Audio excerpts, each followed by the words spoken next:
ৰাজ্যত অব্যাহত আছে উচ্ছেদ অভিযান সেই উচ্ছেদ অভিযান ৰাজ্যৰ বিভিন্ন প্ৰান্তত চলিছে কিহতেভাৱে উৰিয়াম ঘাটত যি উচ্ছেদ চলিব সেই উৰিয়াম ঘাটৰ উচ্ছেদৰ বাবে প্ৰশাসন সাজু হৈছে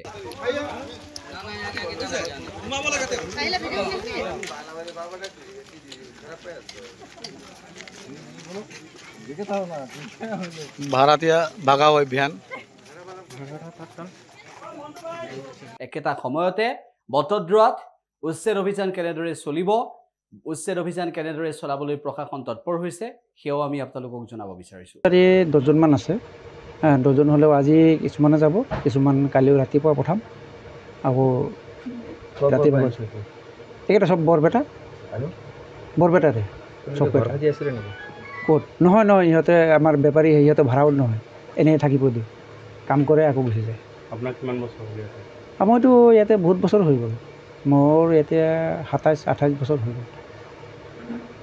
98তে আয়া মই আৰু বাকী তাৰ আগতো আহিছোঁ কিন্তু পাৰ্মানেণ্ট হিচাপত 98ৰ পৰা আছোঁ আৰু আগতো আহিছোঁ আকৌ গৈছোঁ তেনেকুৱা কিমান আছে আপোনাৰ মাটি ইয়াতে এবিঘাৰ অলপ কম আছে এবিঘা অলপ কম কি ব্যৱসায় হা কি ব্যৱসায় মই কাবাৰী ব্যৱসায় কৰোঁ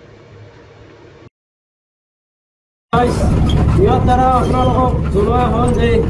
আপুনি উৰিয়াম ঘাটৰ আঞ্চলিক বন কাৰ্যালয়ৰ অন্তৰ্গত ৰেংমাৰ সংৰক্ষিত বনাঞ্চল এলেকাত অবৈধভাৱে প্ৰৱেশ কৰি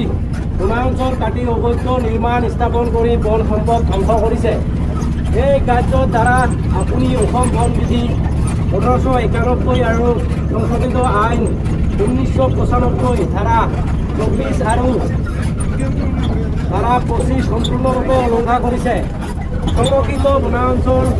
অনুমতি নোহোৱাকৈ জংঘল মুকলি কৰি আইনগতভাৱে দূষণীয় কাম কৰিছে অসম বন বিধি 1891 ধাৰা 72 আৰু ইয়াৰ সংশোধিত আইন 1995 অনুসৰি অসম চৰকাৰৰ বন বিভাগ চৰকাৰী বনভূমিৰ সুৰক্ষাৰ লগতে বেদখল অনুচ্ছেদৰ কৰ্তৃত্ব প্ৰদান কৰিছে গতিকে এই জাননী পোৱাৰ 28 তাৰিখ 7/2025 দিনৰ ভিতৰত আপুনি নিজৰ সকলো বয় বস্তু লৈ বন বিজ্ঞানৰ ভূমি খালী কৰি দিবৰ বাবে এই জাননীৰ জৰিয়তে নিৰ্দেশ দিয়া হ'ল এই জাননী অনুসৰি নিৰ্ধাৰিত সময়ৰ ভিতৰত বনাঞ্চল খালী নকৰিলে অসম বন বিধি 1891 অনুসৰি বন সংৰক্ষণ আৰু উন্নয়নৰ স্বাৰ্থত উচ্ছেদ কাৰ্যসূচী গ্ৰহণ কৰা হ'ব এই উচ্ছেদৰ সময়ত আপোনাৰ হ'ব পৰা যিকোনো ক্ষতিৰ বাবে বন বিভাগ দায়ী নহ'ব